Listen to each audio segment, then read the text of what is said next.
Fala, Igor, como que você tá? Se apresenta aí para o pessoal e já fala o que você quiser aí na nossa decobertura. Fala pessoal, boa noite. Eu sou o Igor. Como dá pra ver, sou palmeirense, tenho 23 anos, sou apaixonado por esse esporte, essa nossa cultura do futebol. Sou palmeirense por causa do meu pai, né? Totalmente influenciado por ele para escolher o time de futebol. Desde criança acompanhava o Palmeiras. Nunca fui torcedor assim, infelizmente, né, de ir em estádio na minha infância. Passei em estádio depois na adolescência, mas assim, o futebol influenciou totalmente na minha vida, né, no meu dia a dia. Enfim, completamente apaixonado por futebol, não só pelo Palmeiras, mas também por muitos clubes do Brasil e do mundo afora. Enfim, sou um completo apaixonado por futebol, né? Seja jogando, seja no videogame, seja assistindo. Enfim, estamos aqui para falar, né, não só do Palmeiras, mas também do Corinthians, do Santos, do São Paulo. Essa primeira fase do Campeonato Paulista que foi uma doideira total. Enfim, vamos aí para mais esse diálogo que vai ser, sem dúvida, um dos melhores. É isso aí. E se o Igor, né, é o palmeirense do grupo, a gente não podia deixar de trazer um corintiano, né? E esse que é o Vitor Rocha. Pode falar um pouquinho sobre você aí, Vitor. Boa, boa. Bom, gente, eu sou o Vitor, né? Eu vou ser aqui o representante, né? O setorista do Corinthians. E, bom, a minha, a minha paixão pelo Corinthians foi logo assim quando criança, assim. Dizem que até que a gente nasce corintiano mesmo, né? Porque a minha família, enfim, eu sou da Baixada, sou de Praia Grande, e lá o Santos é tipo a segunda força. E por mais que minha família da minha parte da minha mãe fosse muito santista, assim, minha mãe é muito santista forte, assim, mas, mano, não tem jeito, quando nasce pra ser corintiano, a gente simplesmente é, velho. E, enfim, não tô aqui só pra falar de Corinthians também, né? A gente vai falar do Santos, que é, eu tenho essa experiência aí, né, de acompanhar, eu tenho muitos amigos que são santistas, então, é, eu vejo muito como é que está a repercussão, né, da vinda do Neymar, e como agora está maravilhoso e como eles estavam louco da vinda na Série B, velho. E, enfim, falar de Palmeiras, falar de São Paulo, e principalmente falar de Palmeiras, né, que, nossa, que tristeza que foi que eles terem passado, velho. Enfim, é isso. A gente tem que falar mesmo, né, desses times. Acredito que até agora foi um campeonato bem equilibrado, até nos grupos, né? Um grupo ou outro que um time se destoou mais ou não, mas a gente vai ter bastante assunto hoje. Teríamos aqui mais duas pessoas, né? Um São Paulino e um Santista, mas a gente com certeza vai ter mais programas como esse e com certeza a gente vai estar completo aí na bancada. Mas com nós três vai dar para falar muito sobre futebol e sobre os times paulistas aqui, né? E aí, o que vocês acham como que está o desempenho do Santos até agora? Vamos começar a falar do Santos, né? Até porque tem o Neymar aí, o Santos começa a jogar bem no campeonato, nesses últimos jogos começa a ganhar, conseguiu se classificar bem, pode até, dependendo de uma combinação de resultados, ser a terceira melhor campanha, né? Então o Santos começa a jogar bem, isso é um efeito Neymar, ou é só mesmo porque o Caixinha começou a entender o que ele tem no grupo dele, ou o que vocês acham que está acontecendo com o Santos?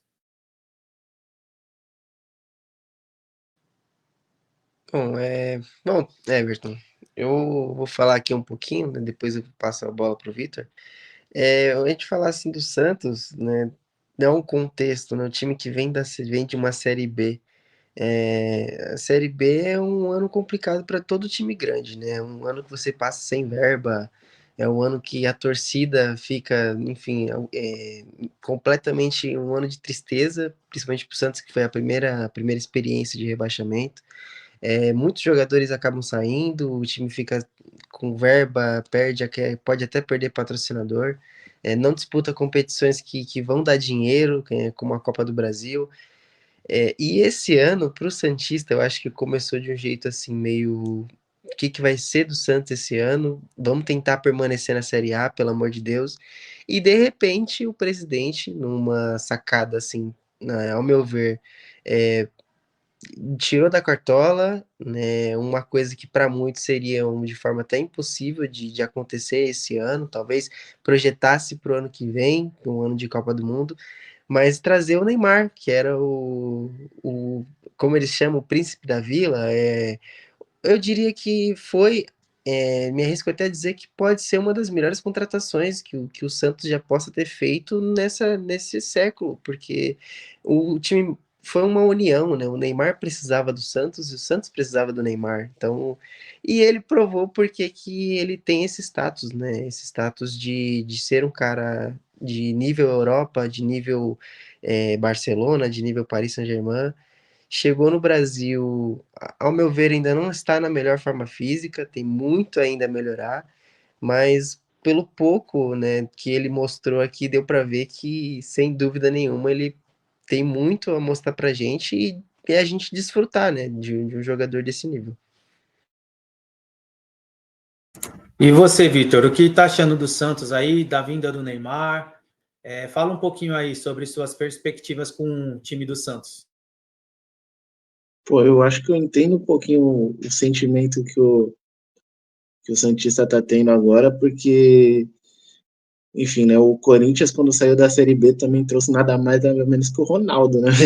Então, eu acho que essa contratação muito forte, quando você volta de uma Série B, é uma montanha-russa de emoção, tá ligado? Você tá lá embaixo, aí depois você consegue ali uma classificação, o Santos até suou um pouquinho mais que o Corinthians, né? O Corinthians, se eu não me engano, perdeu só pro Bahia, lá em 2008, e E aí, do nada, veio uma contratação forte, de impacto, e as duas foram, assim, do nada, assim, foram muito, como eu posso dizer, deixaram muito, né, a torcida em choque, porque é uma coisa que veio do nada, assim. O, o Neymar estava no Al-Hilal, lá na Arábia, o Ronaldo estava tava treinando no Flamengo, todo mundo pensava que ia fechar com o Flamengo também, e aí, do nada, essas duas contratações de impacto vêm forte, e e mudam tudo, né? Mas na questão do futebol, eu acho que o Neymar começou a pegar ritmo. Os primeiros jogos dele foram bem, eu achei bem arrastado, ele bem, nem pesado, né? Eu acho que o Neymar tá bem magro, ele voltou bem em forma para essa, essa volta ao Brasil, né?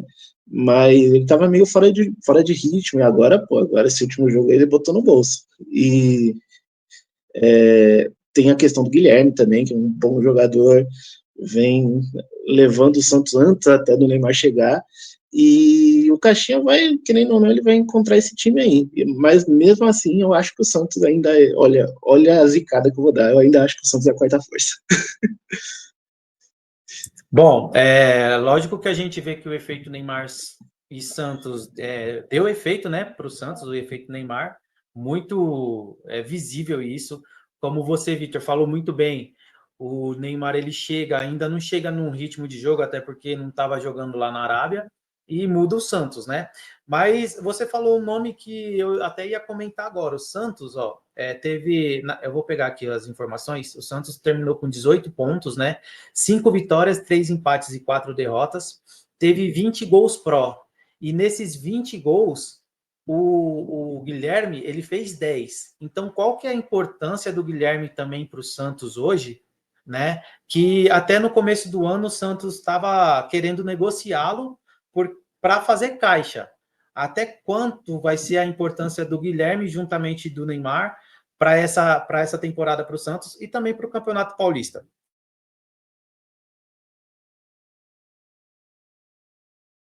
Pode escolher um dos dois para falar aí. Bom, eu vou comentar aqui. Eu acho que o efeito Neymar, né, para o Santos, né, influencia jogadores, né? E um desses jogadores, que já vinha de um ano mais ou menos ali, não fez uma Série B de destaque, mas no 2025 dele começou assim de forma até surpreendente, né? Muita gente não esperava que o Guilherme fosse esse jogador que ele tem mostrado ser, né? De repente, uma virada de chave no Guilherme e o efeito Neymar, ele influencia jogadores, né? Eu posso até pegar um exemplo ali da Europa, né? Não de efeito de comparação, mas o efeito que uma mudança dentro do elenco faz, né? O Hans Flick, o treinador do Barcelona, que chegou há menos de 6 meses, pega um Rafinha que estava a ser moeda de troca para o Barcelona, para também fazer caixa, e ele pega e transforma o Rafinha num protagonista de um time que há 6 meses atrás era dado como moeda de troca para qualquer time da Europa ou da Arábia que quisesse. Hoje ele é o cara inegociável do elenco. Eu acho que o Neymar ele tem esse efeito em alguns jogadores. Eu acho que o Santos ainda tem muito ainda para mostrar, né? Tem jogadores ali como o Tiquinho Soares, que ao meu ver ainda está devendo ainda. Tem jogadores que estão abaixo esse ano, como o Diego Pituca. O Santos precisa muito desse cara, ele é acho que um pilar muito importante para o Santos esse ano, né? O Santos depende muito dele, mas sem dúvida nenhuma eu acho que o ataque do Santos, né, vai depender muito ali do Caixinha, de ter ali, de tentar bolar um esquema pro Neymar jogar e pro Neymar influenciar esses jogadores, né? A gente viu que o Neymar ele é muito diferente do Neymar que saiu daqui, né? O Neymar saiu do Brasil como um ponta, um cara driblador que ia para cima, que não tinha medo, tomava falta, levantava. Hoje eu enxergo o Neymar mais como um meia, como um playmaker, um cara que vai tentar distribuir esse jogo ali. Então ele precisa de jogadores para jogar junto com ele. Não acredito eu que o Neymar não vai ser mais aquele cara que vai pegar a bola todo jogo e falar, não, eu vou decidir esse jogo aqui.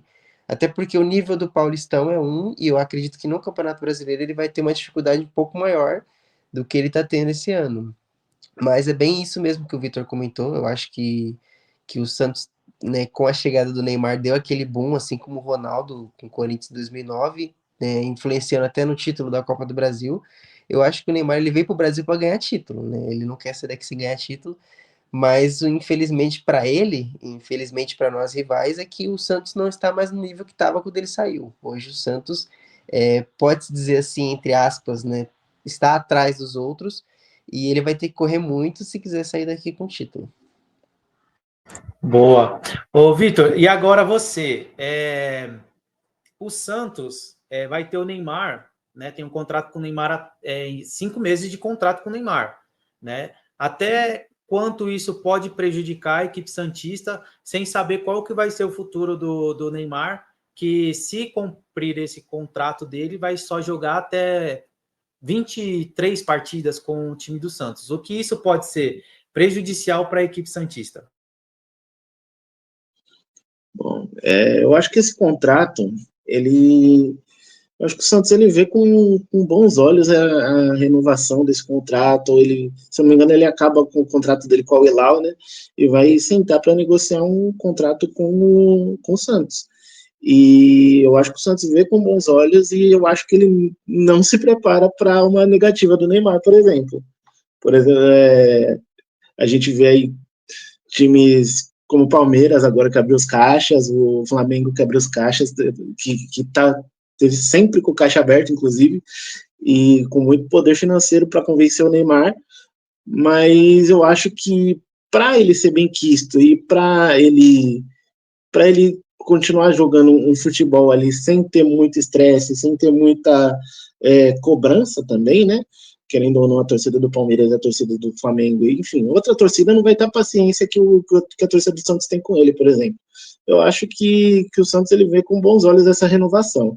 E o que ele podia aproveitar de agora, né, antes de pensar nessa renovação, é tentar trazer jogadores até o final da janela aí, no final do Paulistão, para começar a montar esse time do Santos e deixar um time mais associativo, né? Porque eu tava vendo contra o Corinthians, às vezes os caras tocavam a bola no Neymar, o Neymar tentava achar alguém sendo uma flecha ali, ninguém era flecha para ele fazer o passe.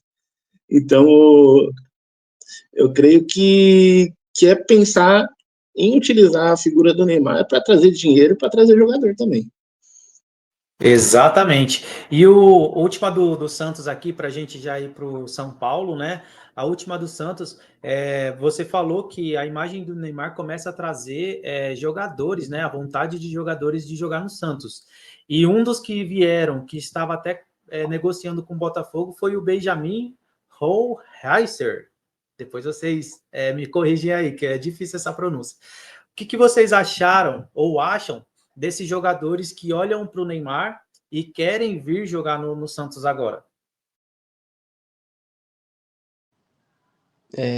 Bom, mais uma vez, né? Eu acho que a gente pode até dar exemplos de outros times aqui, né? Até como o caso até do próprio Depay, jogadores de níveis assim de Europa, que são muito conhecidos, né? Acabam trazendo um olhar midiático para eles, né? Não só de mídia, de marketing, mas de jogadores também, né? Porque por exemplo, o Ronaldo, quando vem para o Brasil, ele traz junto com ele todo o marketing, todo o olhar, todo o mundo que observou o Ronaldo campeão mundial com a seleção brasileira, bola de ouro, veio e que time que o Ronaldo tá jogando? O Ronaldo tá jogando no Corinthians, então tem isso também. E o Neymar, juntamente com o Ronaldo, ele tem esse poder.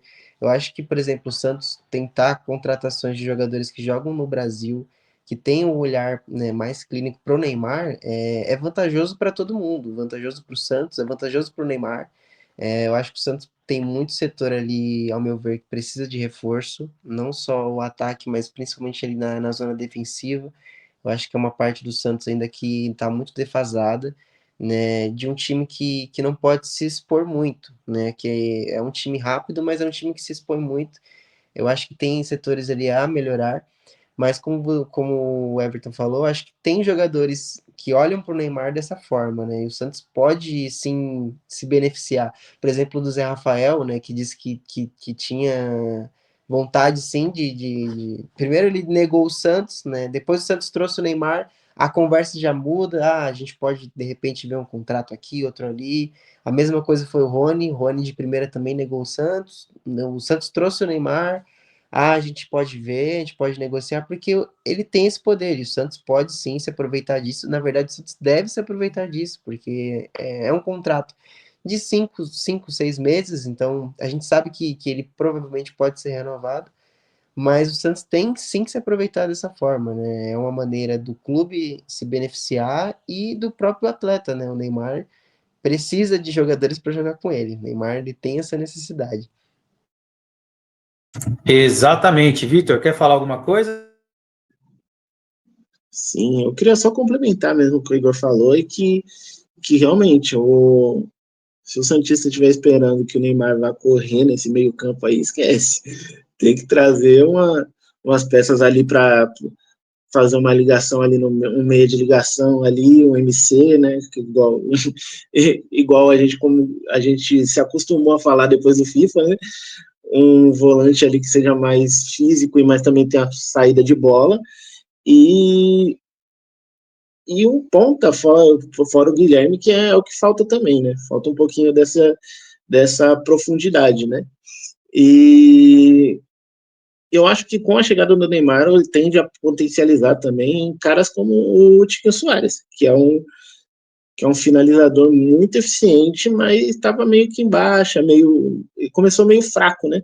Esse ano, mas eu creio que daqui para frente, com o Neymar trazendo mais uma ou duas contratações, o Heiser, como você bem falou, foi uma ótima contratação, uma ótima oportunidade de mercado. E eu vi amigos meus falando, não, com o Corinthians, como é que o Corinthians não trouxe o Heiser? Como é que. Enfim, eu acho que o peso do Neymar tem um outro peso, né? Eu acho que o Neymar ele influenciou muito que o Rohraiser tenha mudado, inclusive, né? Imagino eu que o Botafogo tenha oferecido mais dinheiro, mas o peso de jogar com o Neymar, a mídia que vai trazer para o jogador, ele repensa, né? E é meio que isso. Eu acho que trazer uma ou duas peças ali, potencializar as que já tem, tentar encontrar o Pituca novamente, ou se não, trazer um outro volante ali para fazer o papel dele. E eu acho que o Santos encaixa para ser ali, não não para lutar mais por rebaixamento, né? Eu acho que ali da décima para frente ele vai lutar se encaixar esse time. Perfeito. No final a gente vai fazer a projeção dos jogos aí, né, do fim de semana.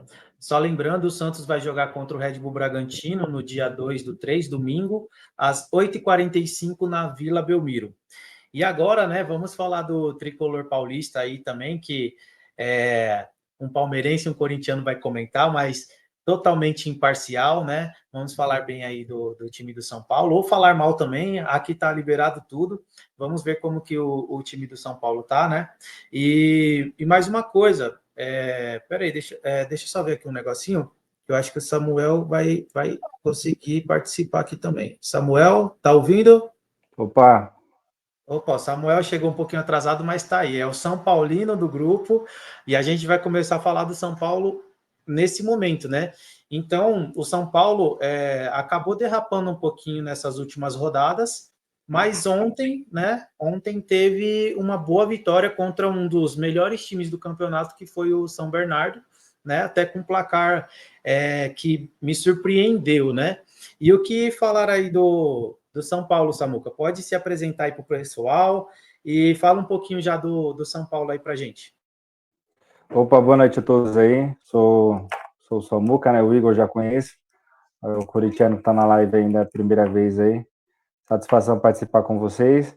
Bom, para falar de São Paulo, a gente tem que falar de um time que vem oscilando bastante, né, no decorrer do campeonato aí. Parece que escolhe os jogos a qual ele vai levar a sério, até em questão de formações.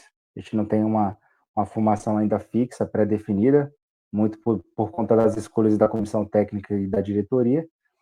A impressão que passa é que vem tratando o campeonato antes das fases iniciais aí de mata-mata como se fosse um laboratório, mas a gente sabe que para time grande isso às vezes cobra caro, né? A gente viu a classificação aí do Palmeiras aí praticamente no último jogo, mas falando especificamente do São Paulo, eu acredito que agora os jogos de quartas de final, né? A partir do mata-mata é um ponto decisivo aí na trajetória do São Paulo no campeonato. É onde não vai poder errar mais, né? Tem que ter uma sequência aí de um bom desempenho, que é uma coisa também que está faltando. E fazendo uma comparação com os grandes de São Paulo, eu, que no início do campeonato colocava como um dos 2, 3 favoritos aí, a gente vê o desempenho bem abaixo, né? Uma coisa bastante preocupante. Haja vista aí que tem sido comentado aí questão de troca de treinador, né? Um clube grande se classificar com 19 pontos, oscilando contra os pequenos, né? Que clássico a gente sabe que é bem relativo, qualquer um dos dois pode ganhar ou ter empate, chega a ser até um resultado normal, mas perder ponto para pequeno, eu acho que para time grande não dá, né? E o São Paulo, ele quase pôs a sua classificação em primeiro do grupo aí em xeque por conta disso, por conta de alguns vacilos que não poderia ter tido, mas nesse último jogo aí apresentou um bom futebol. Eu espero que para as fases decisivas aí ele mantenha, né? Exatamente. O São Paulo se classificou com 19 pontos, né? 5 vitórias, 4 empates e 3 derrotas. Mas o que mais a gente pode observar a torcida São Paulina falando é de uma demissão do Zubeldia. Igor, você acha que esse é o caminho para o São Paulo? Então, Everton, eu acho que o São Paulo, né, nesse começo de ano, tendo em vista a contratação do Oscar, né, principalmente na intenção de desafogar ali o Lucas, né. Eu acho que o Lucas, ele no ano passado, ele em alguns momentos até se sobrecarregou um pouco, eu acredito que isso prejudicou um pouco o desempenho dele, né. A gente vê hoje um Lucas um pouco mais solto, né, jogando até de uma forma até um pouco mais livre no campo, porque ele acaba não tendo tanta obrigação na armação do time. Eu acredito que o Lucas ele tenha melhorado o desempenho muito por conta do Oscar. O Oscar chegou com essa intenção de ajudar o Lucas. Eu pude observar no São Paulo, né, até por parte da torcida, uma insatisfação com o Zubeldia em específico. Eu acredito muito por conta dessa cultura própria do Zubeldia, né, de não acreditar muito no pessoal ali da criação própria do São Paulo, como os garotos da base, né, os jogadores acabam sendo vendidos sem, ao menos, né, ter jogos suficientes aqui no Brasil. Isso irrita um pouco o torcedor, porque a gente percebe que, por exemplo, tem muitos casos, né, até do próprio Palmeiras, né, que começou a dar oportunidade para a base agora, né, depois da chegada do Vanderlei Luxemburgo lá em 2020, começou a dar resultado, né, o Palmeiras passou a revelar jogadores, a fazer caixa para o clube, e alguns desses jogadores até render em títulos, né, o Palmeiras acabou vencendo títulos graças a esses jogadores que vieram da base. E a gente que já viu o São Paulo revelar tantos jogadores aí para o nosso futebol brasileiro, ultimamente não tem tido mais esses jogadores, muitos por conta da diretoria, né, que acabou não dando oportunidade para esses jogadores, e isso acaba irritando um pouco o torcedor. Eu acho que influencia também o fato do São Paulo, né, tá na busca desse título, né, relevante acima do Paulistão, e tá, a Copa do Brasil deu um desafogo para o São Paulo. Eu acredito também que ainda sofre muito com a perca do Dorival. Ainda tem traços do Dorival nesse time, mas principalmente eu acho que o São Paulo depende muito ainda de um desempenho ali acima do Lucas e do Caleri. Lucas, Caleri e Oscar, eu acho que esse trio é muito forte, sim. Se encaixar o São Paulo vai dar muito trabalho, sim. Mas depende muito desses três jogadores. Eu acho que, por exemplo, contra o São Bernardo deu uma resposta muito positiva para o torcedor. Eu acho que muitos torcedores não acreditavam que o jogo seria da forma que foi. O São Paulo fez um bom jogo, abriu 2-0, acabou sim tomando o gol, mas suportou a pressão do São Bernardo, fez um gol no final. Eu acho que o São Paulo deu uma resposta muito positiva para o torcedor, né, que muitas das vezes ele não acreditava no time. E eu acho que assim, o Zubeldia ele precisa entender um pouco como que funciona a cultura do São Paulino, que entende que a categoria de base é para ser usada, e se ele passar a escutar um pouco mais a torcida, eu acho que a galera vai acabar dando um pouco mais de respiro para ele. Perfeito. Ô, Vitor, agora você, vai ser uma pergunta difícil, se o Igor e o Samuca quiser falar depois, pode falar também, tá? Mas vamos lá. Também muito está se falando do quarteto do São Paulo, né? Que é o Lucas, o Caleri, o Oscar, né? E o Luciano. Só que acaba sobrecarregando um pouco os volantes e o sistema defensivo do São Paulo. O São Paulo tomou 13 gols nesse Campeonato Paulista, do Velo Clube tomou 3, né? Talvez não estava o time completo, mas mesmo assim, tomar 3 gols do Velo Clube não é legal. Mas muito se fala desse quarteto.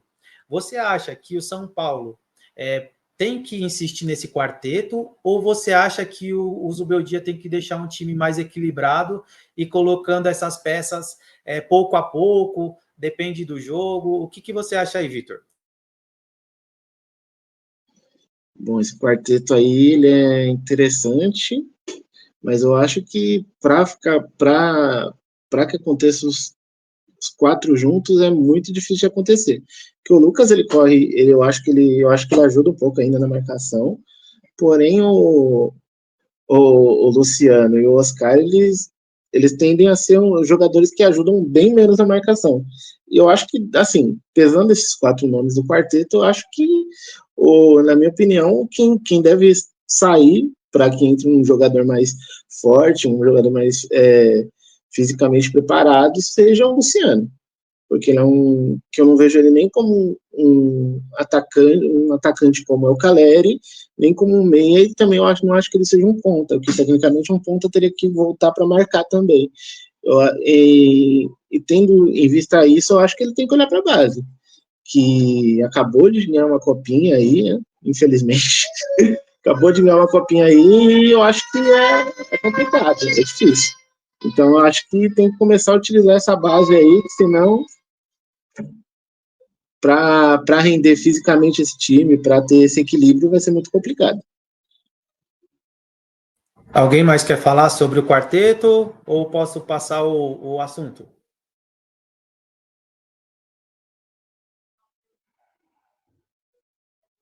Por mim já tá ok, já.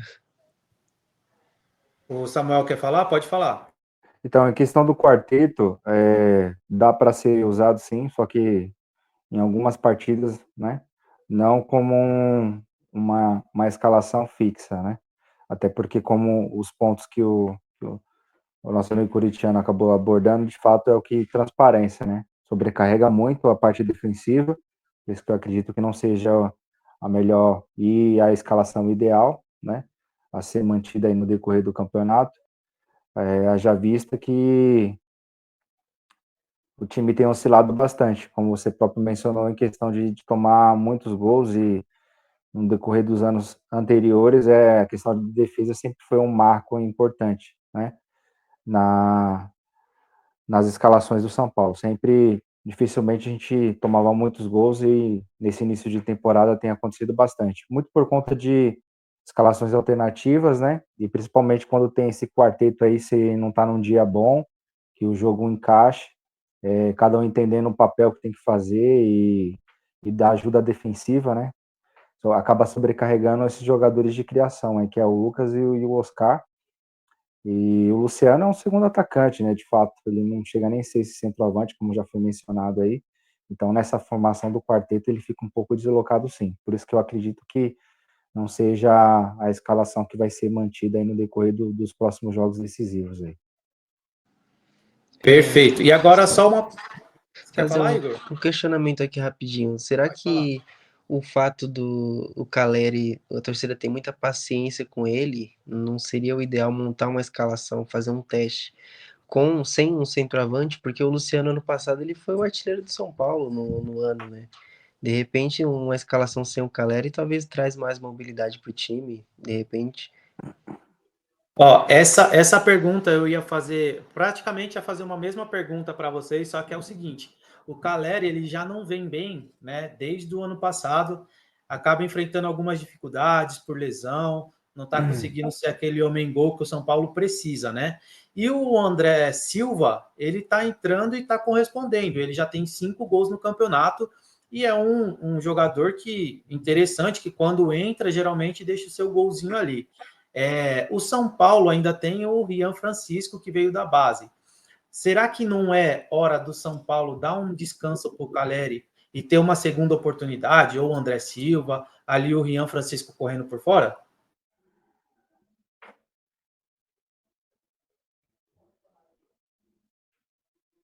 Pode responder, Samuca, Vitor. Beleza, então eu vou falar primeiro. Bom, na verdade, eu acho que essa situação ela já poderia ter vindo acontecendo, né, nos últimos jogos, principalmente nos jogos que a gente jogou mal, onde o Ian Francisco nem do banco saiu, né?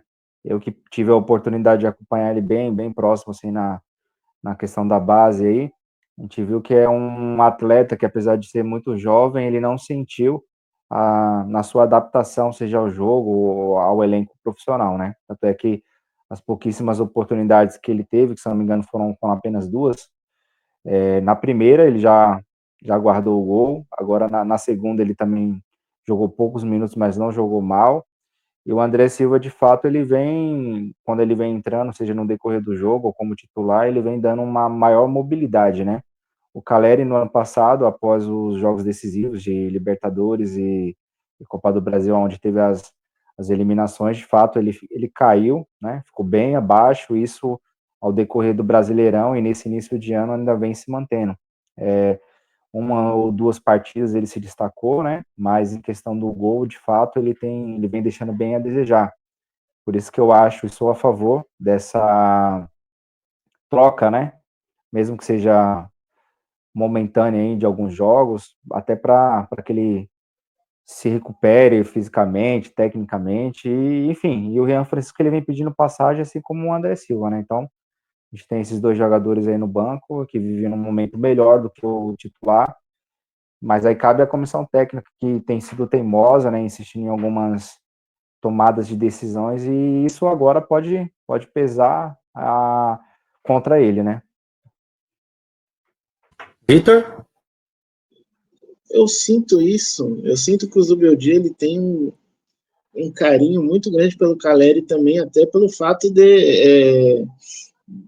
deles falarem a mesma língua, enfim, eu vejo isso muito já vi isso muito no Corinthians, eu acompanho o Chelsea também na Europa, eu via quando tinha o Rafa Benítez também, ele tinha esse carinho com os jogadores espanhóis, e eu acho que tem essa também do treinador se ter ali como um ponto de segurança, entendeu?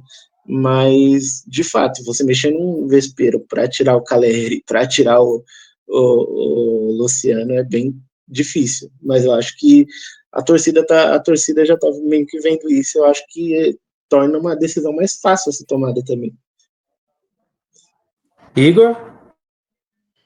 Só complementando mesmo o que o Vitor e o Samuel falou, eu acho que, principalmente nesse Campeonato Paulista, né, deveria ser uma forma do Zubeldia enxergar o Campeonato Paulista como uma maneira dele tentar encaixar um time, né, para jogar de várias maneiras, né, não só dependendo do Caleri, porque o Caleri não vem numa boa fase, né, o Caleri a gente sabe que de todo o potencial dele é um grande centroavante, mas não vive um bom momento. Eu acho que principalmente a chegada do Rian Francisco, né, e do André Silva, o São Paulo tem sim que explorar esses garotos, né? São gente que chega para somar no São Paulo.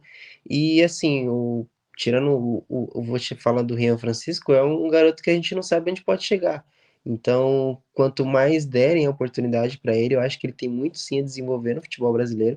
Ele mostrou muito para a gente aqui, com pouco tempo de jogo, já dá para ver que ele tem ali alguma coisa para mostrar, além do simples que a gente está acostumado a ver. E assim, o São Paulo tem que aproveitar. Esses tipos de jogadores assim não costumam vir e quando vem não ficam por muito tempo. Então, acredito sim que a torcida já está um pouco sem paciência com o Zubeldia por Sim. conta das escolhas que ele tem tomado, né? Perfeito. O São Paulo vai jogar contra o Novo Horizontino, né? As quartas de final. Vai ser o jogo na segunda-feira, 3/3, às 20 horas, né? No Morumbis. Logo, logo vai ter o palpitômetro aqui no final dessa programação. E aí vão pensando já direitinho. Eu ia falar do Palmeiras agora, mas eu vou deixar o Palmeiras por último hoje, porque tem umas polêmicas aí que aconteceu, né, com o técnico português. Então vamos deixar essas polêmicas aí para o final, vai ser legal. Então vamos falar do Corinthians agora, né? O Corinthians, que foi o primeiro do geral, né? E também do seu grupo, e vem mostrando até um bom futebol, né, Vitor? O que falar desse Corinthians até o momento? Bom, eu acho que o Corinthians ele vem apresentando bons resultados dentro do Paulistão. A impressão que dá é que quando o time é mais fraco, o Corinthians vai ganhar de alguma forma, né? O problema é quando o enfrentamento sobe um pouco. Aí a gente teve um pouquinho de dificuldade. Claro, clássico, é difícil. Mas enfim, a gente teve um pouquinho de dificuldade. Contra o São Paulo, a gente viu que foi um desastre. Então, outro problema também é o técnico também insistir em algumas peças que claramente não estão dando resultado, como o Ramalho, como o Hugo, e o que deixa mais complicado ainda é a questão de que, por exemplo, o João Pedro Choque ele teve que fazer bilhares de jogos bons pelo Paulistão para conseguir ser montado. E assim, quase que foi a torcida que impôs a titularidade dele. Eu vejo que os Dias, né? A família Dias, eles têm muita dificuldade em utilizar a base. Parece que eles olham para a base como se não fossem jogadores formados ainda, como se fossem crianças, sabe? E é muito difícil essa questão, porque a gente vê aí. Hoje o que a gente tem de melhor e de mais valioso dentro do nosso time não é o Depay, é o Bidon, é o João Pedro Choca, esses jogadores que vão render fruto para a gente, que vão, além de frutos, claro, resultados futebolísticos, mas também resultado de dinheiro, de lucro também. Vamos lá. Igor, o Corinthians vinha de bons resultados, né, de vitórias seguidas, mas agora vem de 3 empates seguidos, né? Vou falar rapidinho da Libertadores aqui, empatou com o CV da Venezuela, né? Até que ponto esses empates em sequência, também dentro de casa, podem impactar na campanha do Corinthians agora para as quartas de final e a continuação do Campeonato Paulista? Então, Everton, eu acho que o principal impacto, na minha opinião, que vai ter em relação a isso, o principal impacto para mim é o esforço físico que o Corinthians vai precisar fazer. Ao meu ver, se o Corinthians, por exemplo, tivesse tido melhores resultados, né, por exemplo, contra o time da Venezuela, não precisaria escalar os titulares para o jogo da volta, né? Eu acho que o Corinthians não precisava nem fazer um jogo brilhante lá na Venezuela. Eu acredito que uma vitória por 2-0 já tiraria completamente nenhuma chance do time da Venezuela fazer alguma coisa aqui em São Paulo. Eu acho que o Corinthians empatar um jogo lá acaba trazendo um desgaste desnecessário para jogar aqui em São Paulo e acaba que contra o Mirassol ter que jogar com a sua força principal, porque o time precisa classificar, precisa chegar na semifinal, mas também precisa classificar na Libertadores. Eu não acho que vai ser um jogo tão difícil assim contra o time da Venezuela. Eu acho que não vai ter tanto trabalho assim para furar o bloqueio deles, porque eles vão vir aqui para empatar o jogo. Eles não vão vir para ganhar, vão vir para segurar o empate e levar para pênalti. Mas eu acho que o Corinthians não vai ter dificuldade. Eu acho que contra o Mirassol vai ser um jogo mais difícil. Vai ser um jogo mais pegado, porque é um time que já tem ali umas jogadores experientes, então que vão saber jogar contra o Corinthians aqui em São Paulo, na Arena Corinthians, vai ser difícil. E eu acho que o principal problema que o Corinthians acabou arrumando para ele mesmo vai ser o esforço físico. Então, jogadores ali que, por exemplo, o Depay, o Garro, né, e o Yuri Alberto, que ao meu ver são jogadores assim de grande potencial que se tiverem numa noite brilhante, assim, fazem chover e fazem acontecer. E esses jogadores vão precisar ter um esforço físico um pouco maior para essa rotina do Corinthians, né? Que vai ser 2 jogos, assim, ao meu ver. Contra o Mirassol vai ser um jogo bem mais pegado, bem mais difícil, mas o Corinthians tende a se classificar nos dois. Exatamente. Samuca, o Vitor, ele falou um pouquinho do Zubeldia, né, que ele tem um pouquinho de apego ao Caleri, né? Podemos ver no Corinthians que a família Dias também tem apego a alguns jogadores, por exemplo, o André Ramalho, que não vem bem nesse ano, eu não sei porque ele colocou o Hugo na lateral esquerda, mas tá o Hugo lá na lateral esquerda. O que você mudaria no Corinthians, né, se você fosse o técnico nesse momento? Acredito que essa questão da improvisação da lateral esquerda a gente vê que não funciona. O próprio São Paulo ele já passou por isso, né? Demorou um bom tempo até a chegada desses dois laterais. E lateral de ofício é aquilo, né? O cara sabe desempenhar a função e melhor do que qualquer outro jogador de outro setor, né? Mas eu acho que partindo desse princípio aí seria a lateral esquerda, a zaga, né?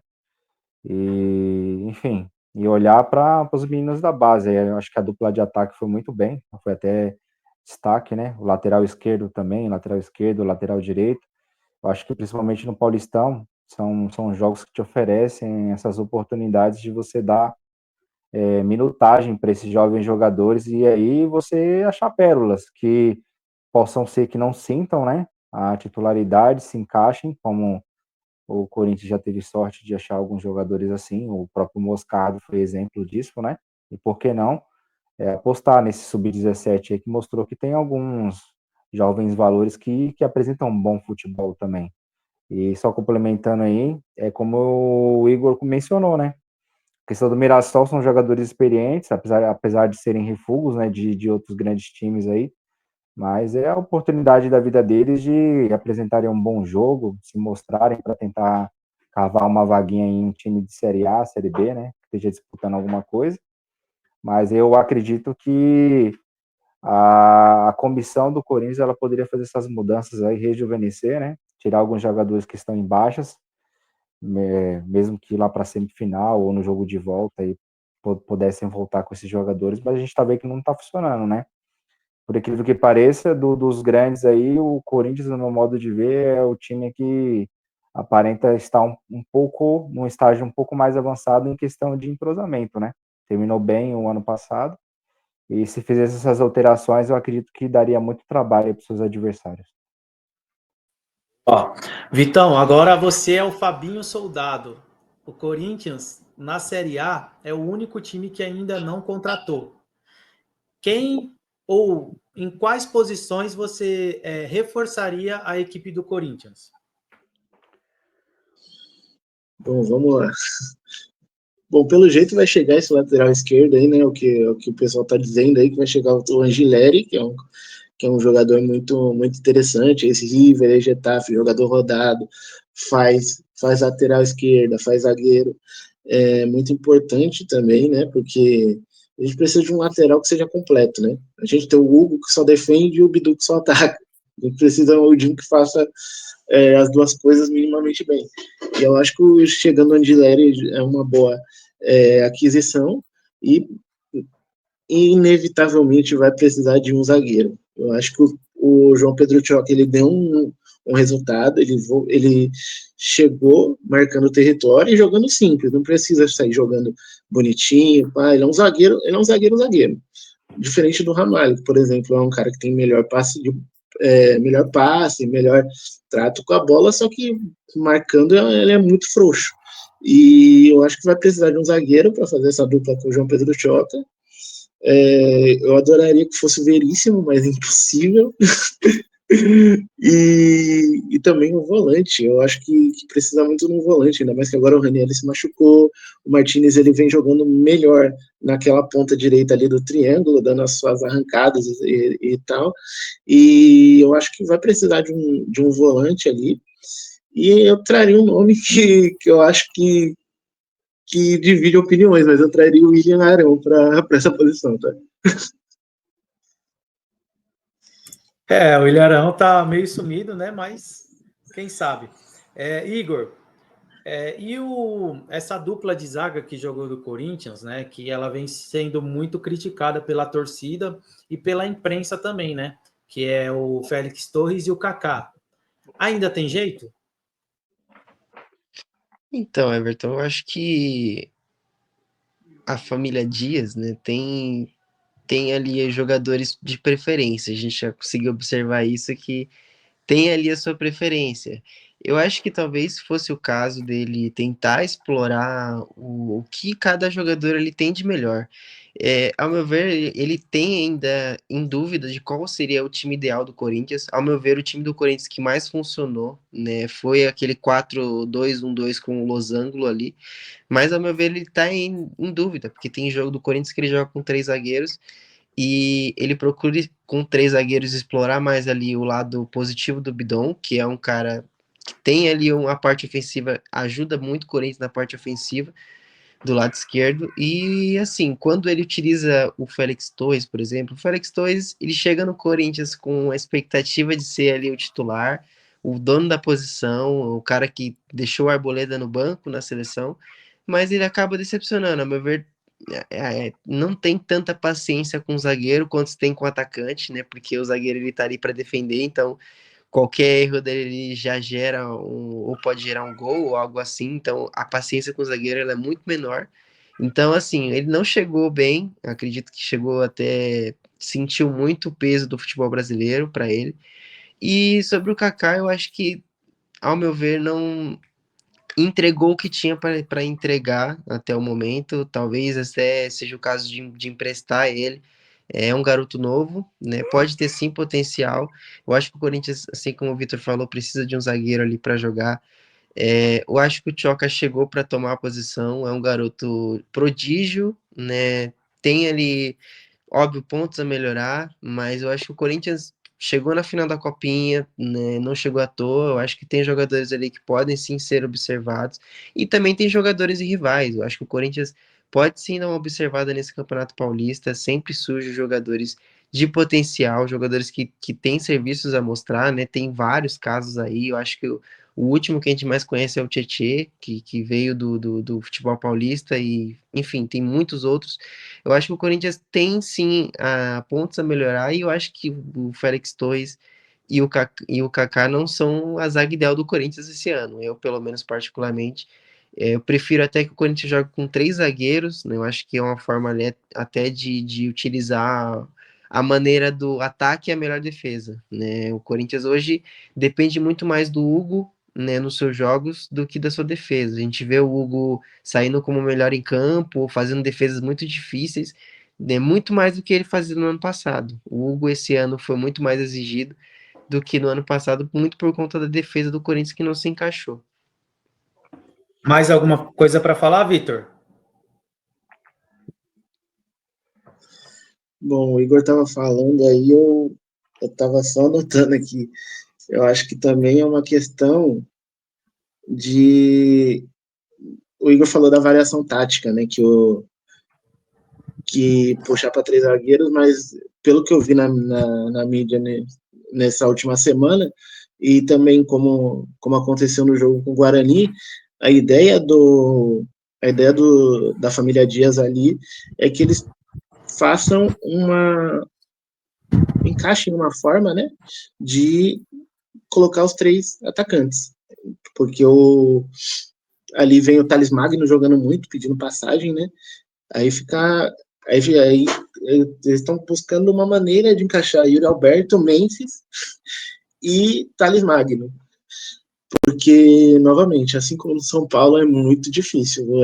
A gente vê aí que o Memphis ele tá sofrendo um pouco, né, nessa parte física ainda no começo do ano, e o Yuri Alberto vem melhor que ele, mas mesmo assim, o Thales é o artilheiro do time no campeonato, então é uma questão muito difícil ali de tentar encaixar esses três atacantes com um meio de campo que seja minimamente marcador, né? Porque também você vai tirar o meio, você vai tirar o Carrilho, você vai tirar o Bidon, que são dois caras que articulam muito bem ali no meio de campo. Então é um quebra-cabeça muito difícil. Ali é uma dor de cabeça boa, porque enfim o Thales Magno ele tá desempenhando ali o futebol dele, né? Quando tem as suas oportunidades. E outra coisa também é que o Corinthians sofre um pouco também é na saída do Yuri Alberto. Quando o Yuri Alberto sai para entrar, Pedro Raul, que graças a Deus foi pro Ceará já foi embora.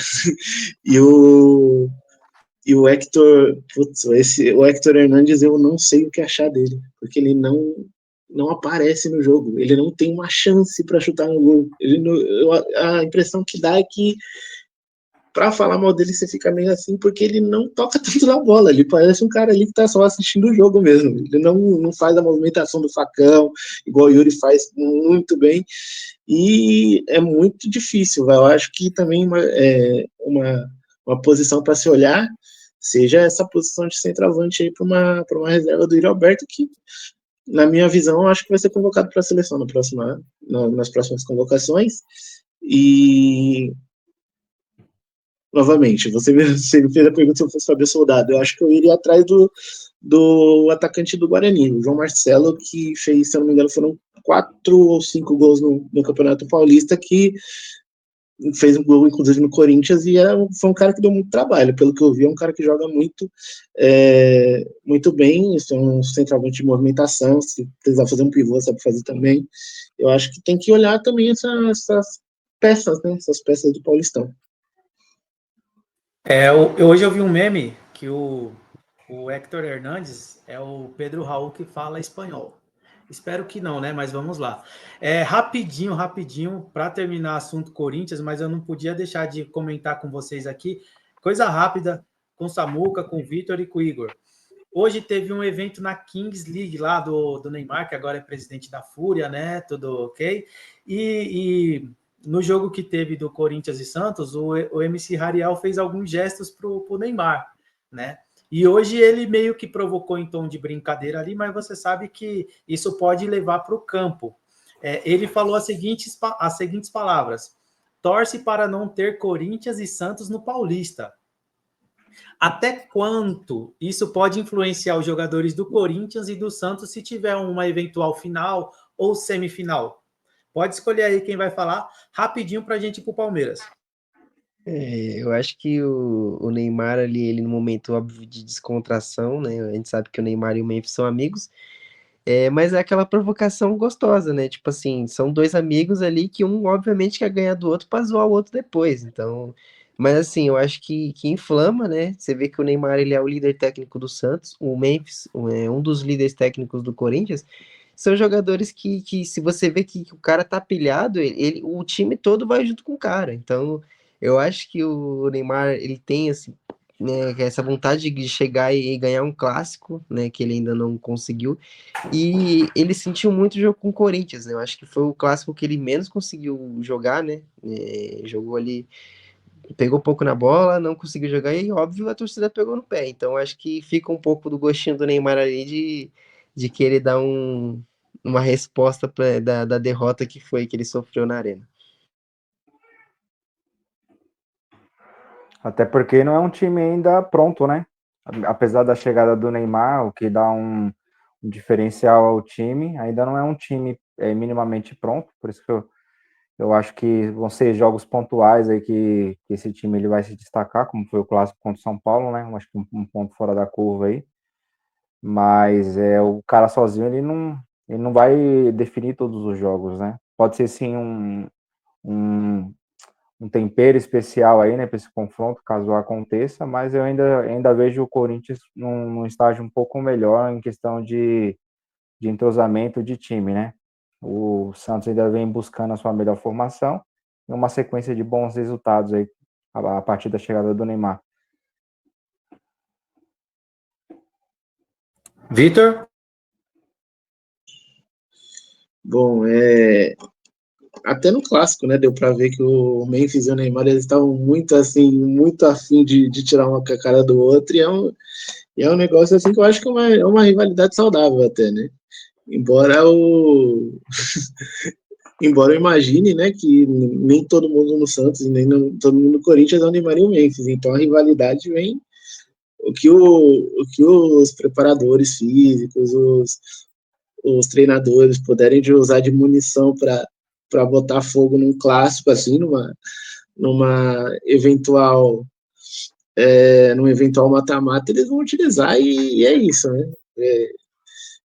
Acirrar os ânimos para que tenha aquele doping emocional, né? Para que os jogadores nem mais se.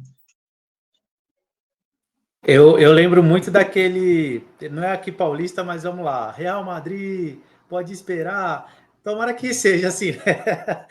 Vamos. O Corinthians, né, vai jogar no domingo às 18h30 contra o Mirassol na Neoquímica Arena. Esse é o jogo das quartas do Corinthians. E agora vamos falar do Verdão, do Igor.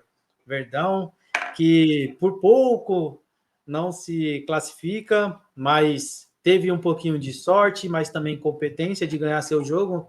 Jogo difícil contra o Mirassol. O que falar desse Palmeiras, Igor?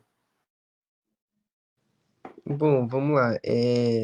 Primeiro ponto que eu gosto de falar, né, que eu gosto de deixar claro sobre o Palmeiras é que a campanha do Palmeiras não é uma campanha ruim. A campanha do Palmeiras no Campeonato Paulista é um time que fez 23 pontos, né, teve uma derrota só no campeonato. Acho que o que não entregou para a torcida, o que não está descendo para a torcida, é o fato do time não ganhar, não ganhar, ou quando ganha, não ganha jogando bem. O time não vem jogando bem. Quando ganha ali, ganha numa bola, ou na bacia das almas, né, na força ali da bola parada. Mas o time não tem convencido, né? O Palmeiras dos últimos anos do Abel, né? Por exemplo, 2022, o Palmeiras de 2023 era time que perdia, mas tinha ali perdia, mas com o goleiro adversário fazendo defesas, ou perdia com bola na trave, com chance clara. O Palmeiras não tem criado esse ano. Eu acho que o Palmeiras depende muito ainda, muito do brilho do Estevão, né? O Palmeiras ainda tem muita dependência do Estevão, que acaba que o jogo fica um pouco penso, porque acaba caindo muito pro lado dele e acaba ofuscando muitos jogadores ali que têm potencial, que podem render mais, né? Como o caso do Rafael Veiga, que esse ano, em números, eu acho que em números ele vem tendo bons resultados em números, é um jogador que deu muitas assistências, mas não tem mostrado isso no campo, né? A gente não vê mais o Rafael Veiga aparecendo muito para o jogo como ele costuma aparecer. Eu acho que o Maurício foi um ponto muito positivo nessa chegada do Palmeiras 2025. Era um cara que veio com esse status para chegar e jogar, e ele chegou e jogou, tem mostrado muito resultado. Infelizmente machucou, né? Vai passar por cirurgia, só deve jogar agora no meio do ano. Mas eu acho que assim, o que tem irritado o torcedor do Palmeiras nesse Campeonato Paulista foi o fato do time não convencer. jogos muito ruins, né, onde não perdia, mas também não ganhava, não criava chances. O clássico contra o Corinthians acabou deixando ali um pouco um gostinho de derrota, e o empate para o São Paulo também foi a mesma coisa. O empate para o São Paulo foi até pior porque o time não mostrou em nenhum momento que queria ganhar o jogo. Pareceu que o empate estava de bom tamanho. E assim, eu acho que nesse final de campeonato, o Palmeiras sabia que precisava ganhar. Contra o Botafogo foi um jogo. Eu assisti o jogo todo. Eu acho que contra o Botafogo foi um jogo difícil, né? Grandes momentos ali foi. O gol acabou até sendo um pouco chorado, o gol do 2-1. Mas ali a gente viu que é um time que entrou de forma diferente, né? Não foi muito com a técnica, foi muito mais ali com a garra, com a vontade. Eu acho que isso acabou deixando o torcedor um pouco mais contente, porque viu que o time tinha vontade de ganhar. E eu acho que isso, para qualquer torcedor, o time pode não ser o bom tecnicamente, mas se você vê vontade no jogador de correr, de querer mostrar para a torcida que a gente quer ganhar o jogo, já vale muito, né? E o Palmeiras venceu os seus jogos, fez a missão de casa, contou ali com a ajuda do Bragantino, né? Sem dúvida nenhuma, se não fosse pelo Bragantino, não teria classificado. Mas eu acho que o que fica para o Palmeiras para essa segunda fase é uma segunda chance de mostrar que assim, deixou chegar um time grande, né? Eu acho que a chance dos rivais de eliminar o Palmeiras, infelizmente, não aconteceu. Felizmente, para mim, sobreviveu essa segunda fase, né? Deu ali um pouco de azar de pegar dois times do interior que fizeram um campeonato fantástico, na minha opinião, né? Muito fora da curva. E isso tem sim que ser falado, infelizmente, não, o que o Abel Ferreira até, acho que você vai até perguntar muito, né, das entrevistas dele, que ele fala muito disso, mas assim, resumindo, o que eu posso dizer do Palmeiras do Paulista é que falta convencer com jogos, falta convencer nos jogos. Perfeito. E Samuca, o Anderson Barros é o dirigente aí o responsável pelas contratações do Palmeiras, né? Se o Vitor foi o Fabinho Soldado para o Corinthians, você vai dar uma de Anderson Barros aí. O Palmeiras que contratou, né? Contratou o Paulinho, que eu acho que é uma excelente contratação, mas ele veio infelizmente machucado. Acho que só volta lá para abril, maio. O Igor depois me corrige aí. Mas tem enfrentado muita resistência, né? Muita dificuldade para conseguir contratar. O último foi o Vitor Roque, que eu acho que melou, né, a contratação dele por conta de algumas regras lá da La Liga, da Liga Espanhola. Então, o Palmeiras provavelmente vai com esse time aí. Chegou dois zagueiros, né? Chegou o Bruno Fux e mais um zagueiro, eu não lembro o nome dele, é Maxwell? O Mikael. Mikael, que era do Atlético, né? Ele estava nos Estados Unidos. O que o Palmeiras precisa para melhorar ainda mais o seu elenco, que esse ano ele parece que é um pouquinho mais fragilizado, Samuca? Então, eu acredito que o ponto principal aí, que tem feito a diferença também, que acho que o Igor nem abordou tanto, é que o Palmeiras precisa de um camisa 9, de fato, né? Eu acho que o Flaco Lopes, ele pode ser uma boa opção, sim, saindo do banco ou em determinados jogos, mas não é um nome assim que convence 100% aí da torcida deles, né? Então teria que investir aí num camisa 9, alguém que chegue realmente para ser titular e que possa fazer a diferença, né, nos grandes jogos aí. A gente falando de São Paulo e Palmeiras, no clássico em si, de fato, a gente vê que as duas chances que o Palmeiras teve foi com oportunidades que o Flaco Lopes, ele não conseguiu guardar, né? E isso, em fases decisivas, vão deixando o torcedor aí nervoso, né? Classificando da forma como classificou, quase ficando de fora aí. Eu acredito que o responsável pelas contratações aí, tendo essa disponibilidade, o dinheiro que o Palmeiras tem, né? Teria que sim trazer esse camisa 9 aí.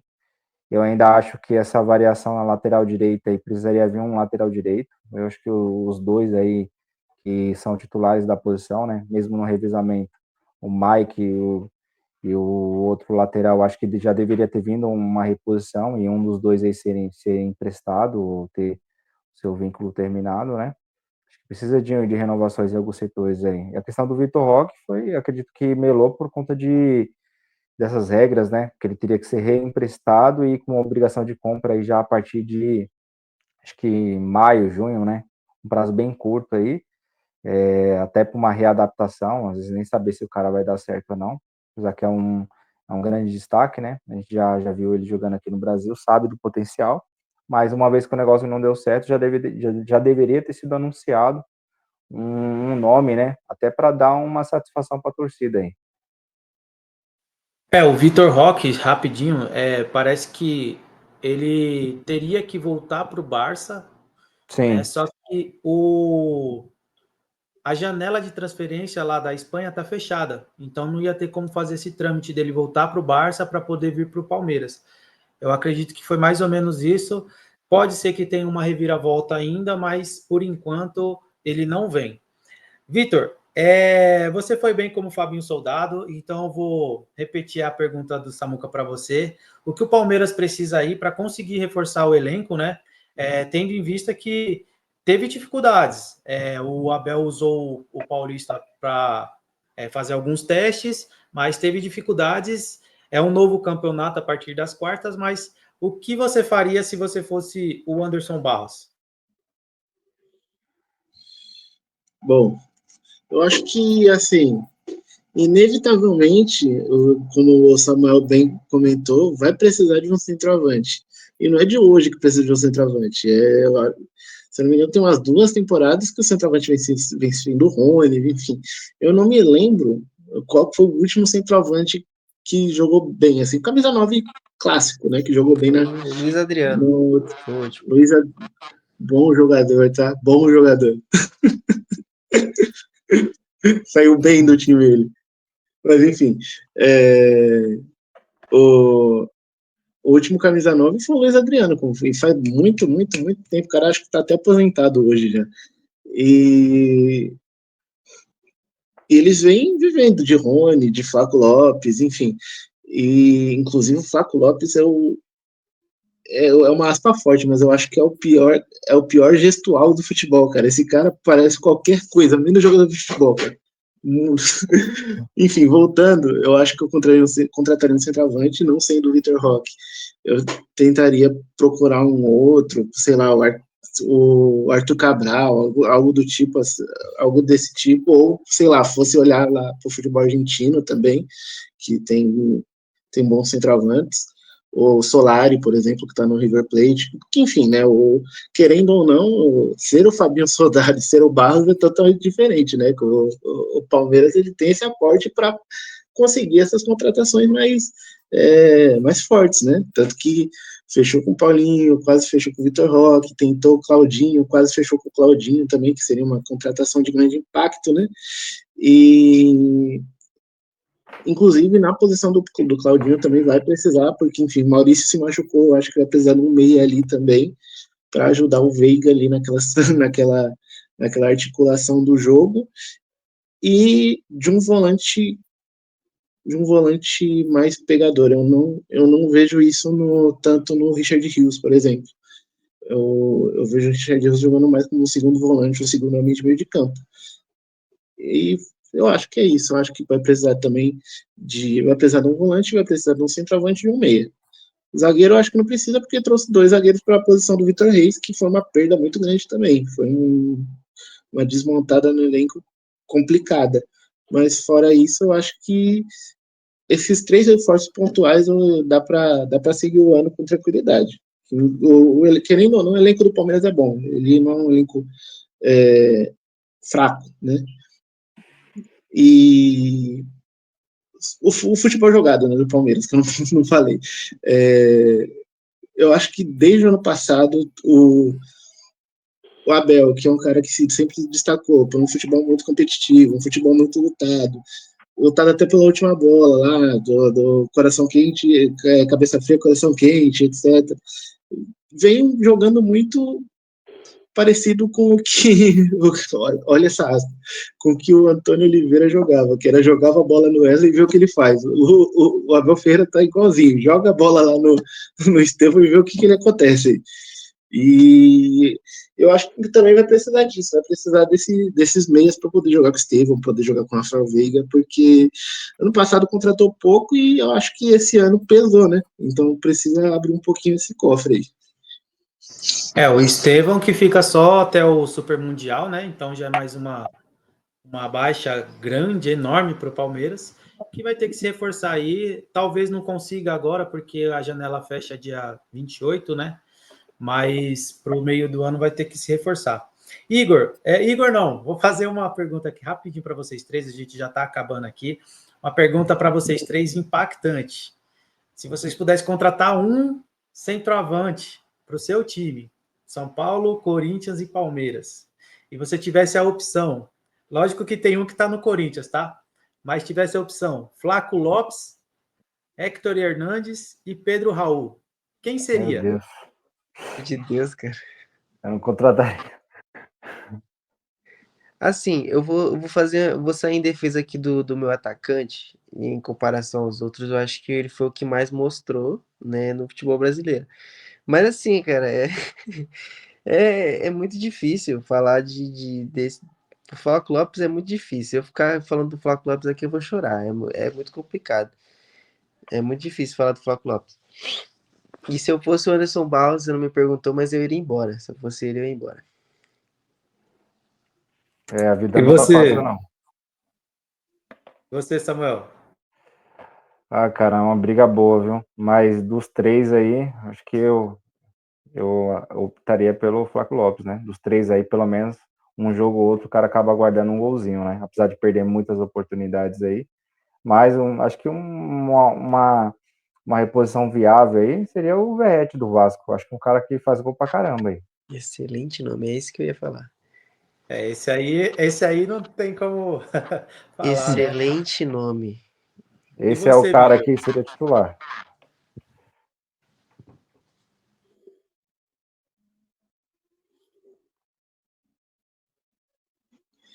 Eu já vou falar que eu escolheria o Flaco também, viu? Se fosse pro Corinthians, era o Flaco. Mas se fosse, sei lá, fosse para um Ceará, para um time de meio de tabela, Pedro Raul, porque ele rende nesses times, cara. O Pedro Raul, ele foi artilheiro, né? Não sei se ele foi artilheiro ou vice-artilheiro do campeonato aí quando estava no Goiás.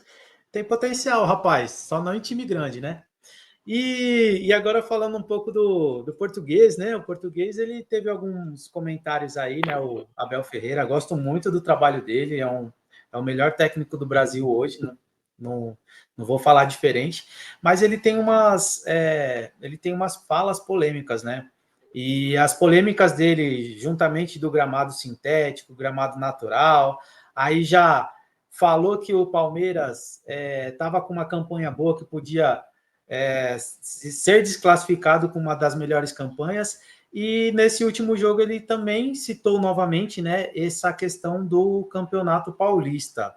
O que vocês acharam? Né? Pode falar os três aí na sequência, Igor, Vitor e Samuel, ou quem se sentir melhor para falar. O que vocês acharam da entrevista dele falando desse formato do Campeonato Paulista e até quanto isso pode mudar dependendo das falas dele ou vai continuar a mesma coisa?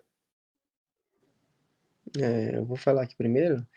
Eu acho que as falas do Abel tende muito por conta da fase do time também, influencia muito. Mas falando aqui por partes, né, eu acho que principalmente o regulamento do Campeonato Paulista. Eu acho que o Campeonato Paulista ele é menos confuso do que o Carioca, né, que é impossível de você entender como funciona aquele campeonato. Mas o regulamento do Paulista, esse esquema de, por exemplo, o Palmeiras, a Ponte Preta, né? Vou usar o exemplo da Ponte Preta, ficou de fora das oitavas das quartas do Paulista, tendo a quarta ou a quinta melhor campanha. Eu acho que acaba não fazendo muito sentido você ter um campeonato com esse estilo de regulamento, onde não se classificam os melhores, né? Nesse estilo de campeonato não vão se classificar os melhores, não vai ser muito justo. E em questão de calendário, eu acho que já fizeram muitas propostas até de fazer um campeonato à parte dos times de interior, onde se classificam e jogam contra os grandes, e aí fazem semifinal e final, mas não foi aprovado, né? Porque eu acho que também não vai mudar a forma com que é feito o campeonato, porque envolve muito dinheiro, envolve federação, envolve muita coisa que, ao meu ver, não vai mudar. Em relação à questão do Abel e assim como o do gramado sintético e gramado natural, é um assunto que vem falando muito agora, mas, tipo, está no Brasil há muito tempo, o gramado sintético não chegou agora, o pessoal já joga há muito tempo aqui no Brasil, e, ao meu ver, também não vai mudar, né? O Internacional não vai mudar o Beira-Rio para sintético e o Palmeiras não vai mudar o Allianz para natural, porque estão falando.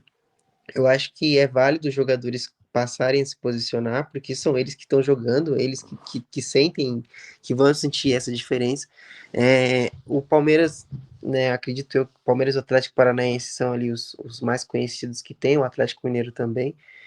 Já foi provado que o sintético ele não, né, não aumenta o risco de lesão, né? Eu acho que é o principal motivo que esses times têm que ter esse respaldo, né? São os jogadores, né? Que tá entrando em campo, que tá correndo no gramado. E em seguida eu acho que o Palmeiras se beneficia porque é um estádio que tem muito show, né? Acabou até que uma maneira mais barata de manter a grama. Acredito eu que poderia sim manter um estilo mais híbrido da grama, mas optou pelo sintético por ser até mais barato de se manter. E assim, eu acho que para ter um gramado natural, como o Neymar reclama, ou o que ele falou ali, o Neymar era um jogador que estava na Europa, e na Europa é muito nivelado por cima as coisas, né? Todos os times ali, se você pegar o Aston Villa e o Cardiff City, né, tem um gramado bom, um gramado natural, e aqui no Brasil não é diferente. Aqui no Brasil é mais difícil de você manter essa regularidade nos gramados. Vitor? Vou discordar aqui do palmeirense. Eu, eu até aceitaria essa desculpa de é difícil manter, se o estádio do Corinthians fosse, sei lá em Natal. Os dois estádios estão na mesma cidade e o Corinthians consegue manter um gramado minimamente praticável de jogo, né?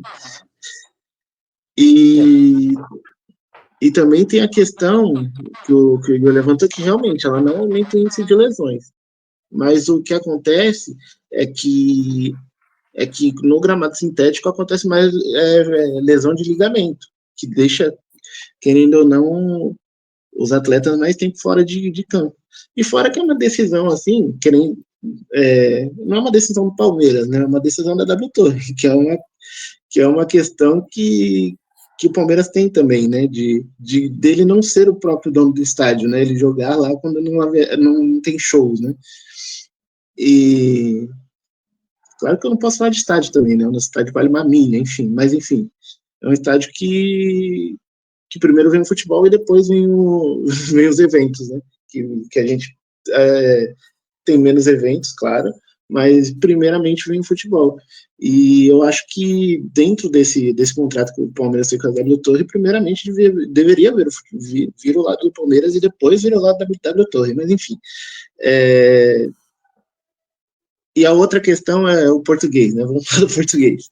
O português mandou aquela lá de não, que a gente pode sair com uma campanha muito boa. Ali ele já estava preparando, porque ele estava cagado de medo de sair já, tá? Estava preparando a torcida, preparando o coração, e ele faz muito isso, ele joga muito com a torcida, ele sabe que a torcida compra o lado dele, então ele solta esses disparos na mídia porque tem uma ala grande da torcida que vai comprar o lado dele. Samuca? Eu acho que as falas do Abel é basicamente isso aí um pouco do que o Igor falou, mais usado como cortina de fumaça, né, para esconder aí as oscilações do time dele, enfim, o mau desempenho de alguns jogadores que sempre foram destaques, né, nesse começo de temporada não tem sido, né, não tem conseguido apresentar o seu melhor futebol aí. Em questão do campeonato, acho que não vai mudar em nada, porque cada vez mais a tendência é que fique pior os formatos, porque a questão do campeonato hoje em dia é mais comercial, né?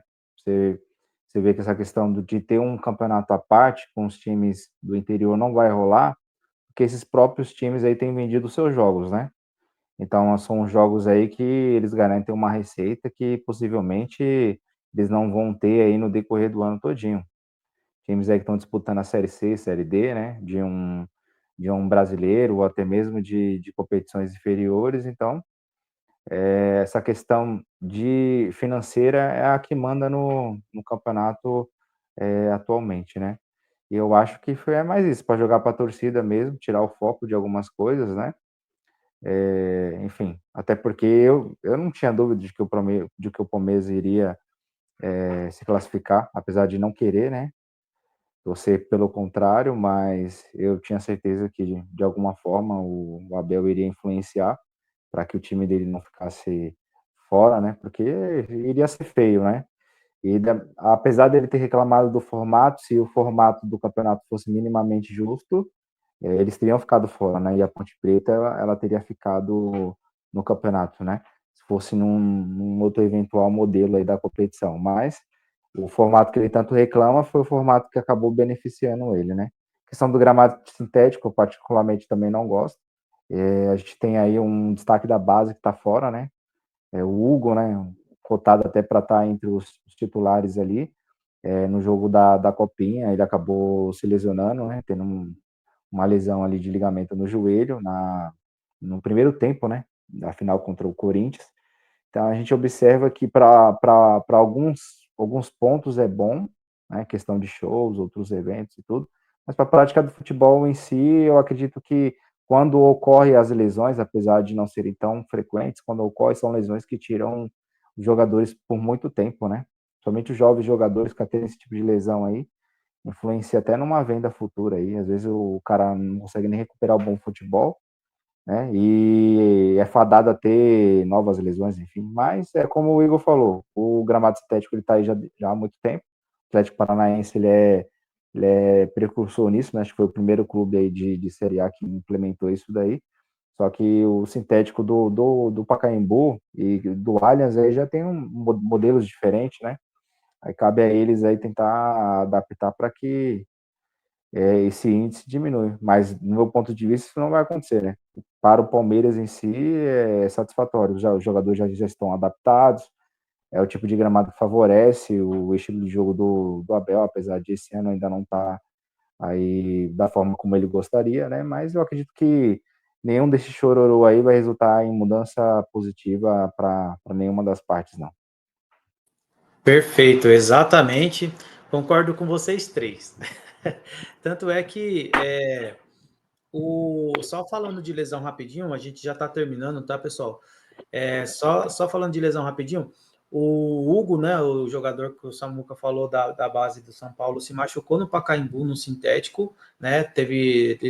Foi lesão de ligamento no joelho, né, Samuca? É isso? Isso. Foi no joelho. E só que aí para você ver, o São Paulo jogou com o São Bernardo. Deixa eu pegar aqui. Jogou fora ou em casa?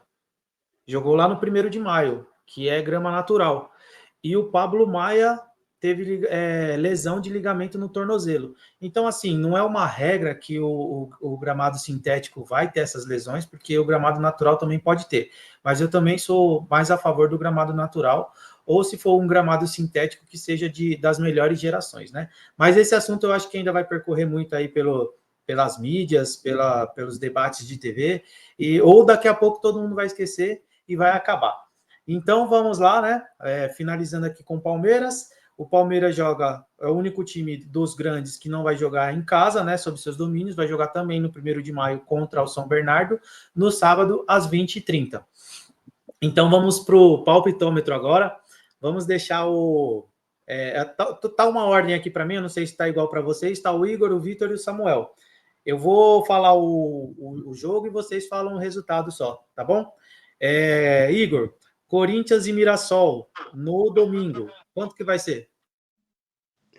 Para mim, o Corinthians vence 2-1. Vitor?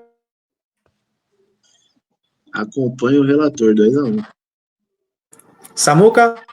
2-0 Corinthians. Para mim, o Corinthians ganha de 1-0. Próxima rodada, Santos e Red Bull Bragantino na Vila no domingo também, Igor. Ixi, jogo difícil pro Santos. Pra mim, esse jogo vai pra pênalti. 1-1. E quem passa? Eu não sei. Eu vou pra ter os quatro grandes. Então eu classifico o Santos. Mas pra mim, esse jogo é jogo pra pênalti. Vitor? 1-0. 1-0 para o Santos? Isso. 1-0 Santos. Beleza. E Samuca? 2-1 Santos. Agora vamos de São Paulo. Ah, eu vou falar o meu também, né? É, Eu pô. acho que vai ser empatado, 1-1, e vai dar Red Bull Bragantino, porque eu não quero pegar o Neymar bravo, não. Quer dizer, eu não, né? Os corintianos, gente. São Paulo e Novo Horizontino na segunda-feira, Samuca. Eu acho que esse jogo vai ser difícil, hein? Vai ser 1-0 aí. Uma das equipes que tem sido destaque também no campeonato aí. 1-0 São Paulo. Vitor? 1-1. São Paulo passa. Igor? 1-0 São Paulo também. Esse jogo eu acompanho o Igor, acho que vai dar 1-0 São Paulo. E São Bernardo e Palmeiras, no sábado, Igor. Palmeiras vence 2-0. Vitor? 3-0 Palmeiras. Esse aí foi chorado, né? Samuca, quanto vai ser? 3-0 São Bernardo. Eu queria ir com o Samuca, mas vamos lá. Eu acho que vai ser jogo difícil. Não vai ser 3-0, não vai ser 2-0. Acho que vai ser. Esse jogo também vai para os pênaltis. O Palmeiras não vai ser eliminado dessa vez, Igor. O Palmeiras passa nos pênaltis. Então é isso aí, gente. Obrigado já. Vou agradecer aqui a participação de vocês três, né? Nessa primeira live aí, nesse primeiro encontro que tivemos. E já vou pedir para o Igor, para o Vitor e para o Samuca fazer suas considerações finais, agradecendo aí o pessoal. Vou começar aqui na ordem, então. Primeiramente, queria agradecer pela oportunidade, né? Foi muito bom aqui falar sobre esse esporte maravilhoso que eu tanto amo com vocês, né? A gente, né, eu acho que ainda foi pouco tempo, dá para falar sobre muitas coisas, mas né, foi muito bom falar, né, dar um giro aí, falar sobre todos os times.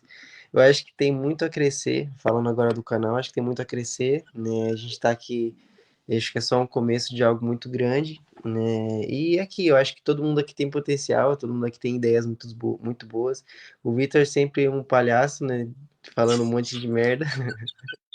Mas enfim, eu acho que, brincadeiras à parte, eu acho que todo mundo aqui tem muito a agregar, né? Todo mundo aqui sabe muito futebol. E deu para ver que assim, que ninguém, infelizmente, não teve discussão, né? Eu queria, mentira. Mas enfim, muito É porque obrigado eu aí pela cheguei tarde. oportunidade. Muito feliz mesmo de fazer isso aqui, né? Isso aqui é, digamos que uma realização. Vitor? Bom, vamos lá, gente. Enfim, só tenho aí a agradecer aí ter sido chamado por vocês, ter essa oportunidade aí de falar de futebol. Pô, é o que eu falei, tá dando aqui de bruto tá dando 1h30, né? Mas eu acho que a gente poderia debater mais umas 2, 3 horas tranquilo, assim, porque é muito legal falar de futebol, cara, é muito bom mesmo. Mas enfim, obrigado pela oportunidade, isso aqui vai ser grande, gente. Samuca? Foi até que um tempo precioso aí, né? O pessoal fazendo considerações importantes, inteligentes, você vê que são cada um falando particularmente do seu time, mas atento no que está acontecendo no campeonato em si, né? Até mesmo com os rivais aí. E falando do meu time, eu espero que os demais grandes percam, só o São Paulo avance. E é isso. Vamos para a próxima, hein? O próximo bate-papo aí. Agradecer muito vocês três. Nosso canal ainda é muito novo, ainda tem muito a crescer, mas eu acredito que é um primeiro passo de passos gigantes que vamos ter. Agradeço muito pela resenha. Eu acreditei que ia ser uns 40 minutos só a gente conversando e passou bastante, mas gostei de estar aí com vocês. Nas próximas, provavelmente a gente está procurando o Santista, brincadeira, o Santista não pôde vir hoje. Nas próximas vai ter também o Santista, tá? mas foi legal demais. Compartilhem essa página de cobertura, depois eu mando o link para todos, falando aqui para os meus amigos. E também para quem estiver assistindo, né? Que eu sei que a partir desse momento nossa página vai crescer muito e vai ser bem falada, porque vocês entendem de futebol e eu confio muito no potencial de vocês. Valeu! Ativem sininho, compartilhem, como que fala? Se inscrevam no canal e faça tudo que a gente precisa aí para poder estar crescendo. Valeu e até a próxima!